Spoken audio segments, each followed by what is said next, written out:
Well, good evening, everyone. I'm Rick Dancer, and welcome to Not Technically Challenged Wednesday. If you watched our show last night, we had a couple of issues, we being me and others. So anyway, you can't hire good help, and I'm the worst. So tonight we have everything squared away. It's going to be great. We are so glad you're here. We got a great show for you tonight. We're going to tell you all kinds of information. We're going to have a story that's going to touch your heart. And I found out about it through a lot of you actually tagging me, a young man, Andrew Corden. I'm going to ask his mom if I said his name right, but Shelley Kirkpatrick put out a notice. Her son was killed 17 months ago by a hit and run driver. And there's been a little makeshift memorial set up, and somebody took the cross. And we're not saying that it was, just vandalism or anything, but somebody took the cross. And we need to get that cross back, or a cross back. So hundreds of people have been on her site. And so tonight we're going to talk with her about that. That's coming up in a little bit. Of course, Bill London will be here with today's news. We never know what to expect from him, but he did put a really nice sign behind his head. So he's not just in front of a wall that he looks like he's in prison or something. And then Matt McCarl is the sponsor of our show today, along with Chris Dental Family Dentistry. And Matt's going to be here because Saturday, the 27th, is Green Saturday. I know. If you don't tune in here, you don't know these things. These are important things you're supposed to know. That is the one day of the year when you get the best deals on hyperbaric treatment, massage, and also the bed. And we'll tell you more about that because Matt's going to be here to explain how that works. You can buy all just the treatments for the whole entire year. You can buy them all at once. And this is the one time a year you can do that. So he's going to be coming up to talk a little bit about that. I wanted to also tell you, Chris Dental Family Dentistry is doing the, I'm going to put this up on the screen. It'll pop up here. All I want for Christmas is my new front tooth. So if you are a person who has a tooth that is cracked, damaged, doesn't look good, one tooth, it can't be out because we can't do a root canal, but it has to be then send me a picture to rick@rickdancer.com, and we're going to provide one person with one new tooth for Christmas. And we'd like to pick that on Monday. So if you could get those pictures to me, that would be really great. If you know someone who has a tooth issue, get a hold of them, tell them we can get that thing fixed for you for free. The other contest we have going on is Rosa Realty, Derek, and Cassie are doing a $200 dinner for someone out there, a family that is in need. So we're looking for names. We're looking for people to get involved and send us names of families that you think should have this turkey dinner. And we're going to try to pick that on Monday as well. And what you do on that is you text 541-316-8646, and you just text the word nominate, and then a form will come up and you can fill out and tell the story, and that'll go directly to Cassie and Derek, and they will pick a winner. So first we're going to get to our open, and then we're going to have Bill London, and we'll be here with Matt in just a few seconds here. With this, that's what I don't understand. From the 1120 AM and 93.7 FM KPNW studios, I'm Bill London. And look at you. Sarah, look at that introduction. Isn't Rick such a charmer? Bring the lion out. We had a sketch artist do a drawing. Tonight on our show, we're going to have music therapy has been shown to relieve. It's time now for Rick. Hey guys, don't you think it's kind of fun that you get to comment on the news? There's a cost. Oh yeah, there's a cost. People come after you. I think that's why this is so much fun. Now it's time to get real. Now it's time to get real. I mean really real. It's a big dose of really real with Rick. I'll see you at 5.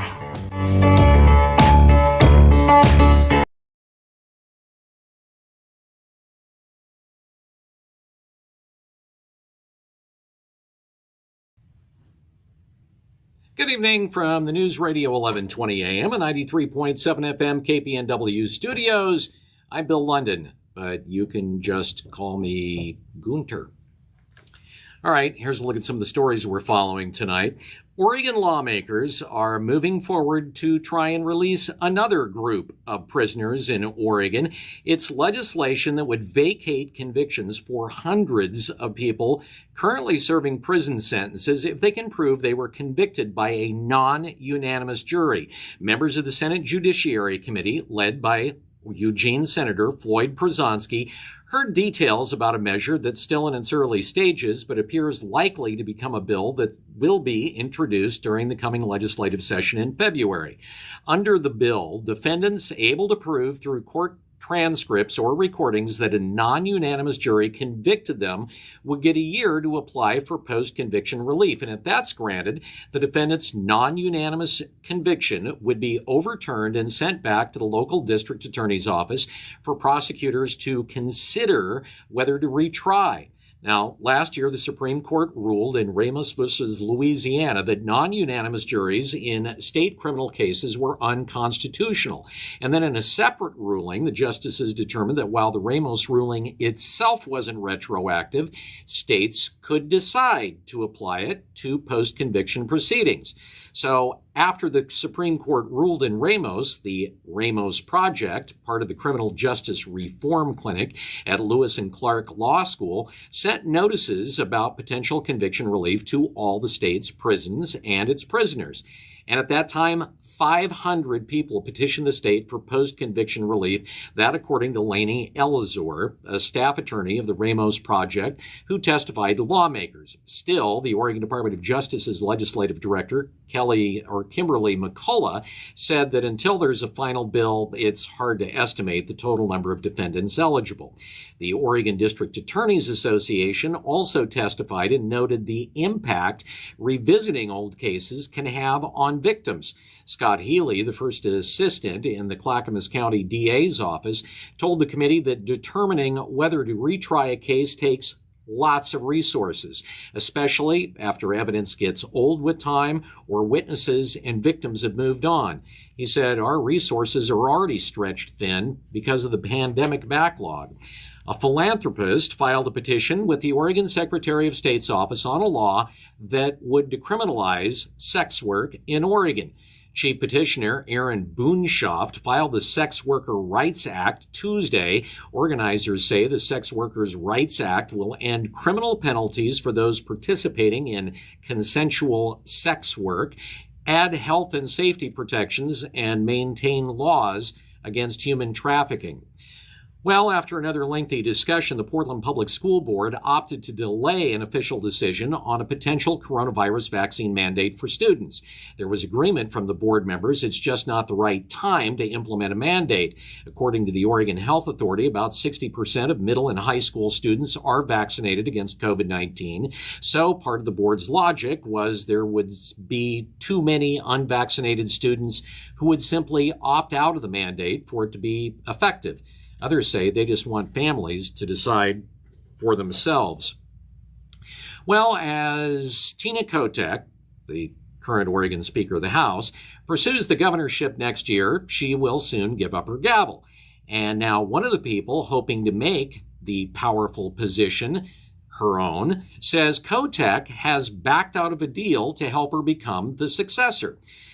Representative Janelle Bynum, a Happy Valley Black Democrat who nearly challenged Kotek for the speakership last year, says she'll once again seek the role when Kotek steps down to focus on her gubernatorial ambitions. Right now, Bynum says she's supposed to have some influential help. In a deal reflected in emails and confirmed by one witness, Bynum says she secured an agreement from Kotek and House Democratic leader Barbara Smith Warner late last year that they would back her bid for Speaker if and only if she pursued the job in the future. Well, Kotek and Smith acknowledge there was a deal, but they say, no, what Bynum is saying is not what they recall. Bynum says Kotek is not living up to her end of the bargain. Now, the agreement that Bynum touts caused consternation in the ranks of House Democrats. Democratic representatives or their offices are pushing back on the notion that Bynum is the heir apparent. Representative Paul Evans, a Democrat from Monmouth, said, "My vote is not a part of anybody else's grand chess game." He also said, "I'm voting for whom I believe will be a good speaker." and I haven't ruled myself out from potentially running. For their part, both Kotek and Smith Warner maintain they only agreed to support Bynum in a more general sense, not that they would endorse her, but if she became Speaker, they would provide her with guidance and mentorship. Bynum's insistence that Kotek is not living up to her agreement is not the only time the Speaker has been accused recently of backing out of a deal after securing political gain. In September, Kotek pulled out of a deal grounding House Republicans' parity on political redistricting after the GOP had agreed to stop delaying bills in this year's legislative session. House Republicans, to say the least, were, how do I put this mildly, pissed. And Kotek's decision to renege could have lingering impacts in a chamber that's already fractured along partisan lines. All right, with that, it is time for a hit of real, a big spliff of reality. Get real, Rick. I think you get pretty real, Bill. Does anybody else find it kind of humorous? I could never do this on the news, and I love this. I love my job now. That the person, one of the people who's running for governor, who probably stands the best chance of getting it, Tina Kotek, backs out of deals regularly, it seems, and even not only against Republicans or other party, but against her own party.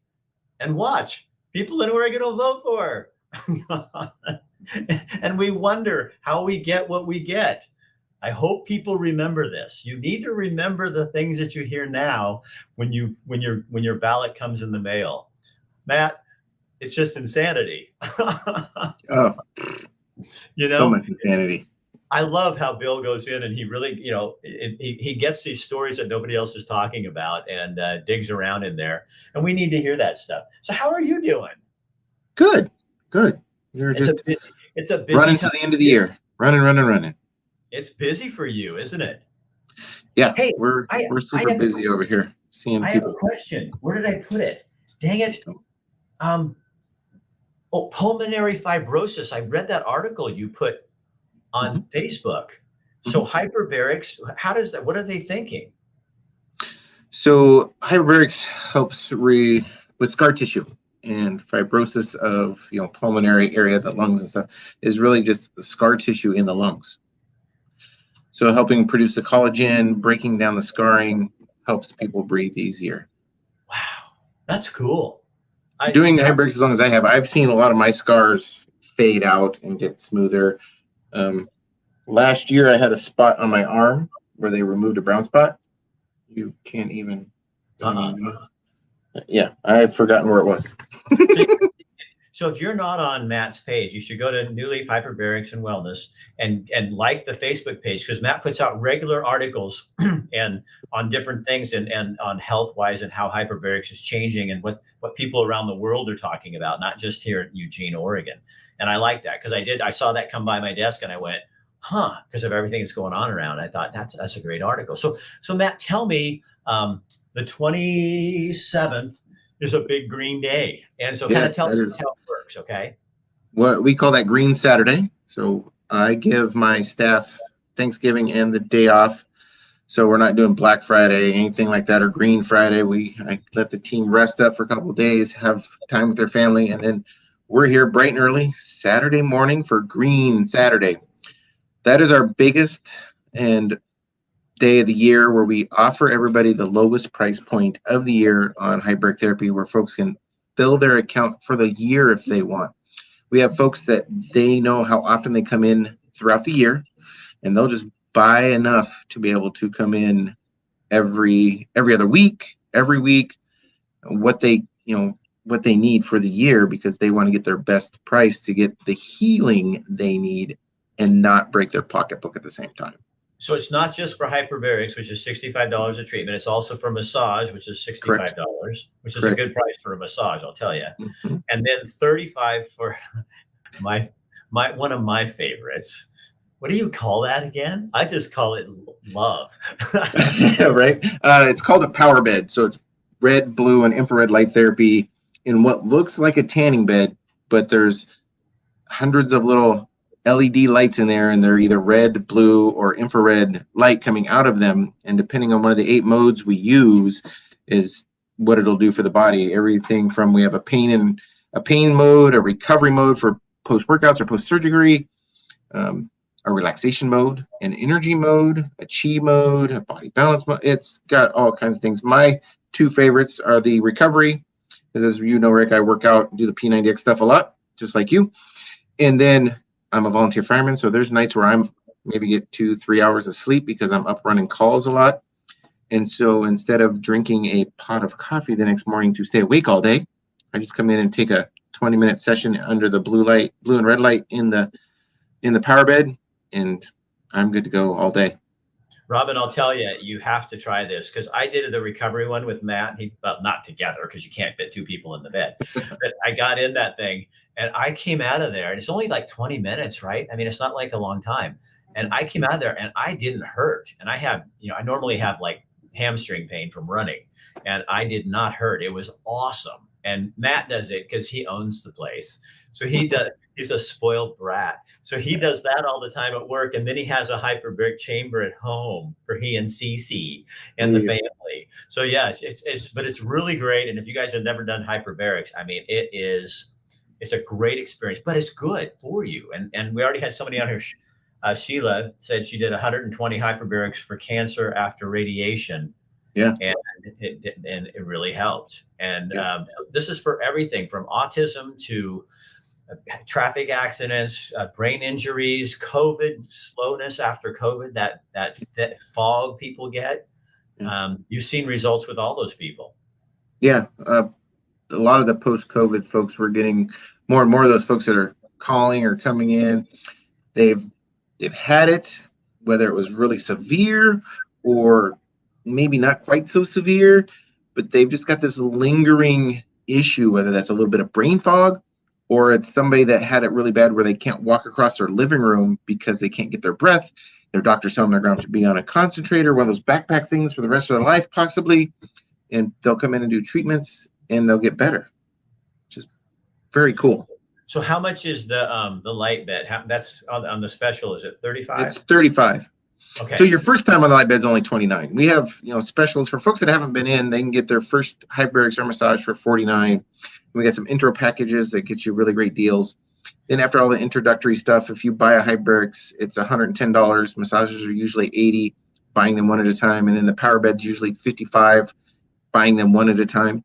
So this way on Saturday is a great way to get it without having to buy, if you just want 4 or 5 of them, it's the only way, that day's the only way to get it at $65 a piece for 4 or 5 of them. Normally you'd have to buy like 40 or 50 at a time to get them at that price. So if you've never done it before, you can go buy 10 or 20, whatever you're going to do on the special, but then you'll still get that introductory couple for the first part of it. Insurance coverage, somebody's asking about insurance coverage. So insurance is a pretty sticky wicket. They will cover 15 major conditions, stuff like gas gangrene, the bends, CO poisoning, the non-healing diabetic wounds, non-surgical skin flaps, delayed radiation, all kinds of really crazy things you'd be in the hospital for. So for what we see, chronic pain, strokes, brain injuries, just chronic autism, things like that, they're not going to cover that. It's considered off-label. So Penny has tanning bed that has red lights in it. Is it the same thing? Probably not, huh? Possibly close, but not exactly the same, because I'm not sure what frequencies and hertz her bed's using, and that's really what we're looking for, is the nanometers of light, and then what hertz frequencies it's putting out. So Penny, and each mode on ours is different. So Penny, do this, do yours, and then go to Matt and do the real thing, and then find out, because you'll know. And hers is probably red light, where ours has the red and the blue and infrared. So blue is surface, very superficial skin type work. Red goes bone, muscle deep, so like into the biceps, stuff like that. Infrared goes bone deep. It'll even penetrate through the skull into the brain. Wow. So, all right. So Green Saturday, the 27th of November, your staff will be there. That's when they call in and do all the work and give you take credit cards and all that other stuff, right? Absolutely. They can also, folks that want to can call in anytime. We have a list running, because we know that Thanksgiving weekend can be busy for folks. And what we don't want is somebody being like, oh man, I wanted to get a bunch of those. Family was here. I didn't get a chance to call. So you can call and pre-order. We'll just take your payment information and then we run the payment on Saturday. We make that happen. Can you do walk-ins? Somebody wants to know. Yep, absolutely. And somebody's tagging. Okay, Matt McCarl, thank you so much for your sponsorship. Thank you for what you do for people and how you make people feel a lot better. We appreciate you. All right, buddy. I'll talk to you later. All right, we're going to switch gears a little bit. All over social media yesterday was a story of Andrew. I'm going to bring his mom on here right now, Shelly. Am I saying his name right, Shelly? It's Andrew Corden, yes. Andrew Corden. He was 29 years old, and he was killed when a driver hit and run driving along a street near your home. The hit and run driver later came forward, and there's a whole bunch of story with that. Tell us first of all what happened with Andrew, kind of the story, the backstory, so people can get up to speed on this. And thank you for being here. We really appreciate you talking. Thank you. I appreciate the opportunity to talk about him.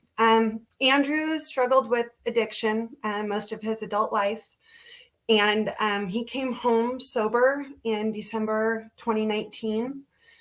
And that last 6 months or five and a half months that I had with him was, we got incredibly close and spent all of our free time together. We hiked every Saturday. He was the sweet young man that we raised him to be. And then the night of May 21st, we were getting ready to move. And so I had gone over to get our truck from him. He had been using our truck to get to and from work. And the next day, I was opening Facebook and I had seen an article about a pedestrian hit and run. And I just knew it was him. And I don't know how I knew, I just knew. And so I called the police and said, I think that's my son you found.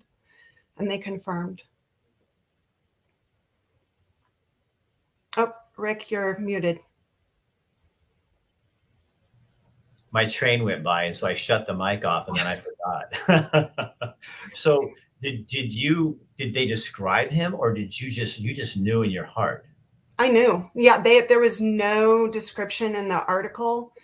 I don't know how to explain it. I just knew. And, because of our last names being different, I gave him my maiden name. The investigator, when I had called, or when he returned my call, he says, okay, well, what's your son's name? And I said, Andrew, and he kind of sucked in air. And then I said the last name, and he goes, I never confirm over the phone, but that's who we found. And then I couldn't get my address out. I couldn't talk. Oh, man. So I want to show you again. Did you notice, and I'm sure you did you notice in this picture on the top, it says happily ever after? I'm guessing that wasn't planned. That was not. No, that was New Year's Eve, 2019. I was just thrilled to have him home, and we were laughing and just having a great time. And I said, all right, kid, you got to do your mandatory selfie with mom. And he goes, okay. And I went over and sat next to him. We actually took 2 photos. One was this one where we're looking all nice and happy, and the other one we were giving goofy faces. So a makeshift. Who put this up? My sister made the cross, and we had received permission from Edge Construction because they actually own that field there. I couldn't go back to the site where his body was found for a long time because it was just really hard. So I went back on the 1-year anniversary, and I took my youngest son with me and my sister. My sister's disabled, and she made that cross for him and hand painted everything. And so we put up this little memorial for him. And since then, I go almost weekly, if not more than once a week, just to monitor it and talk to him. The ground is sacred to me because that's where he took his last breath. So what do you say to him? how much I miss him and how proud I am of the hard work that he did to get clean. Do you think people don't understand how difficult for family and for people who are struggling with addiction? Um, it's easy to write people off. Yeah. Yeah. He was written off by a lot of people. And so, yeah, I think that, people that maybe only saw him one way, and don't allow him to be redeemed at all. I don't know. I don't know. People When, are ugly sometimes. when we were talking on the phone, though, excuse me, you said the one peaceful thing, one of the peaceful things that you have is that he was in recovery. Yeah. When I cleaned out his apartment a week or so after he passed, I found a whole stack of NA meeting attendance slips that I didn't even know he was going. I thought that he was just trying to do it on his own. And so then to find out that he was really, truly dedicated, I was so proud of him. Yeah. What's something funny about him? Like, Oh, he had a wicked sense of humor. Oh man, he was funny and sarcastic, and he had this like crooked smile on one side of his face. And he would just say random funny things. One time his dog was in the backyard and we're standing there watching him, and his dog was a young pup and couldn't quite lift his leg yet and ended up peeing on his own foot. And I said, "Hey, he's doing that." And he goes, "It's his foot. He can do it." And it was just like that type of stuff, that he was just wicked fast with that. so where was he in the family line? He's the oldest of our 6 boys. We're a combined family. Next year, my husband and I will celebrate 25 years together, Wow, married. congratulations. Thank you. We got married the day before Andrew's 7th birthday. And so then we had to surprise ours along the way. And so he's our youngest and he's still home. So the case never got, I don't know how much we can talk about that. You talk about what you're comfortable with, but the person who was responsible for this never went to trial or anything like that. That's correct. Yes. Yeah, I try not to give that man any more space than what he has in my life already. What does that do to you when there's a lot of anger, a lot of hurt, a lot of injustice, and I can't live there. So I try to focus on keeping Andrew's memory alive, spending time with my other children, talking about him, doing things like, I want to bring awareness to the fact that that's a really dark stretch of road, and people, there's a lot of foot traffic, and it would just absolutely destroy me if someone else lost their life along that stretch. tell people where it is, just so people know? Yeah, it's Bertelston between 11th and First Avenue. There's no sidewalks. It's dark. I know there's a large homeless population around there. And I think that's the other aspect is Andrew had been homeless at one point. And so I'm very sensitive to the struggles that the homeless have. But I think that also puts a disposable lens on his death to some people because he was an addict, and well, there we go. He's disposable. Is that the part that really hurts the most? Is because I'm just going to say this because here's kind of how if this was a kid of, a family, and he was, a football player or a straight A student or something like that, you feel like that more attention would have been given him. But because I've seen this with Michael Bryson, he disappears. That he was addicted to drugs. He, in fact, Matt is related to Michael Bryson. That's not why I'm bringing it up, but it's just a perfect example. So it's hard to get law enforcement very excited about it when they read here's on paper, this is what it looks like, but in the flesh, A lot of people in recovery don't get the same respect, Yeah. treatment, or value. Yep. And as a Absolutely. parent, that has to be the part that stings the most. It does. We've even had some family members make comments. And so it's like I said earlier, people are just ugly. And they don't understand, that was the first human being that I loved beyond myself. I was 17 when I had Andrew. I had no idea what I was doing, but having him made me want to be a better person and made me want to finish school and to have a better life for him. And I always told him through the years, he was the one person in my life that had the biggest impact on me. He was the man of your life. Yeah. Yeah. And he, the last time we had dinner together, so he had gotten a job January 2020 and had saved up and got himself an apartment. And so I was always worried about him not eating enough. And so I would have him over regularly for dinner. And the very last night that we had dinner together, May 11th of 2020, we were sitting on my back patio and he looked at me and he goes, "Mom, you're my best friend. I don't have anyone else. It's you." And that was pretty nice to hear, considering the past that he and I had through his addiction. Right. So what do you hope? I got so many things I just want to ask you because I think you're really easy to talk to. What do you tell your younger children about their big brother? Well, my youngest was 14 when Andrew died, and we spent a lot of time talking.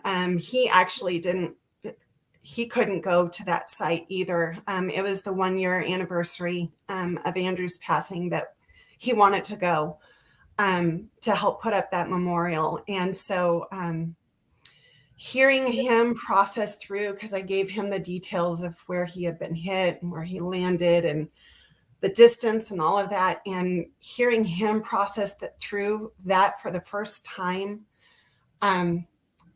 was kind of heartbreaking. After a year, he was angry. He was, "I want to talk to this guy." "No, son, we're not going to do that. We're going to move forward in light and love, and we're going to be an example to people how they should be." And so that's really the message that I give to him. What would you like to see? Now the cross is gone, and you really, you want that back. Yeah. And you get the chances of getting that cross, because people, we've heard online that maybe some homeless person took it, and they weren't being mean. No. They're just, it's nothing to them, but to you, it's like everything. Yeah. What I think would be, how do people get in touch with you if they want to help? I mean, if you want to, I don't want you to give your phone number, but you have a Facebook page, or how do you want to do that? I do have a Facebook page, so they can contact me, private message. But yeah, I would like to get that cross back if possible. My sister is disabled, and she made that, and so that was really special. That was her contribution to the memorial, and so that was really special to us. But if it's not possible to get that back, then I would like to set up something a little bit more, I guess, permanent, so that it can't be vandalized and stolen. But I also recognize that nothing that you put up in Eugene is safe from vandalism and being tampered with. Unfortunately, we've become a rather dangerous community. You know what I would love to see? I would love to see people just put dozens and dozens and dozens of crosses with Andrew's name all over. Just to put all over our community, just making up little crosses. And then if people took pictures of them and posted them online, just white crosses that say Andrew. You guys don't have to Andrew Corden. Yeah. You don't have to get fancy. And then just take that and post them all over online, and just to kind of give him a shout out, And then we hope that yours will come back in something more permanent. But I think that's something that we as a community could really do, from Coos Bay to Bend to Roseburg, to Lebanon, Corvallis, Sweet Home, is just kind of have a Andrew, because he did what he did, and he is in recovery. And Darian says, rest in peace, Andrew. Yeah. And let's give him a way to kind of just to reestablish that and to kind of help you out through that whole thing. So I challenge you people out there to do that. And gosh, you're such a nice person. Thank you. But you know what I can also tell? What's that? When it comes to your kids, you're a mama bear. Yep. To the death, if I need to the death. Oh, I have a wife just like that. It's like, man, if you get between her and her children, and that means me too. Yep. I'm sure your husband knows that too. I mean, that means me too. So thank you for coming on and being brave and coming on here and talking about that. And share this on your page too, Shelley. And then you guys out there, please share this on your page so other people see it. Just put a share and send it out there just so people see the story and see what goes on. And it's just a way of remembering and kind of maybe righting a wrong, at least as much as we can as people, and I like how I really respect how you focused on, because there's a lot more to this story, but how you're really focusing on the positive and I think that is it's so nice for me to watch, and you've made me feel so much better about being a human being in Oregon right now. I have 2 granddaughters, and after having so many boys in the family, 2 little girls is quite a beautiful thing. And I just try to be an example of a graceful, love-filled woman for them. Well, that is exactly how I would describe you. And I think I hope my audience has had a really pleasant experience from this, because talking about hard things sometimes is really what helps open us up and make us human, Yeah, All right, absolutely. Shelley Kirkpatrick, thank you so much for joining us tonight. Thank you. Go, All right. Andrew. See you later. Well, how do you like that? Oh, man. So do you guys, I think we should do that. I think people everywhere, just put up a white cross in your yard or around you. And it just says Andrew on it. And then take a picture of it and just post it online and hashtag it, Andrew is Cordin. I'm going to put it in here. Hold on just a sec. Andrew Cordin. Is that right? Yeah, I think that's right. And just hashtag it that when you post the picture, or you can go to Shelley's page and just share it to her page and give her a little love. She's having a hard time, and it's something we can do. It's something we can do. I'd love to see these little crosses all over town. I think that would be super, super, super cool. So I want to share one more thing with you. I sat down today and I was reading through the news and watching the feeds and everything, and I just did kind of a little commentary. I'm going to leave you with that tonight. Again, we want to thank our sponsors, New Leaf Hyperbarics and Wellness, Matt McCarl and his wife Cece, because although Matt is the face here, he also has a support system behind him and all of his wonderful staff. When you go in there, one of the coolest things about going in there is everybody's like chipper and happy and, hey, how you doing? I feel like they're all my sisters. It's like going into a family place. And so you'll really enjoy it, and they remember who you are. And that's important. We also want to thank Dr. Michael Bratlin, Chris Dental. Chris was his brother. Michael also sponsors our shows for us, the news portion, every single night. And he really believes in what we're doing. And so do we. So here, I'm going to leave you with this, and you guys go out and, Melissa says your staff is really sweet. We will gladly make her a new one. And let's just put them all over the place. So I leave you tonight with these thoughts from my head. Change is coming.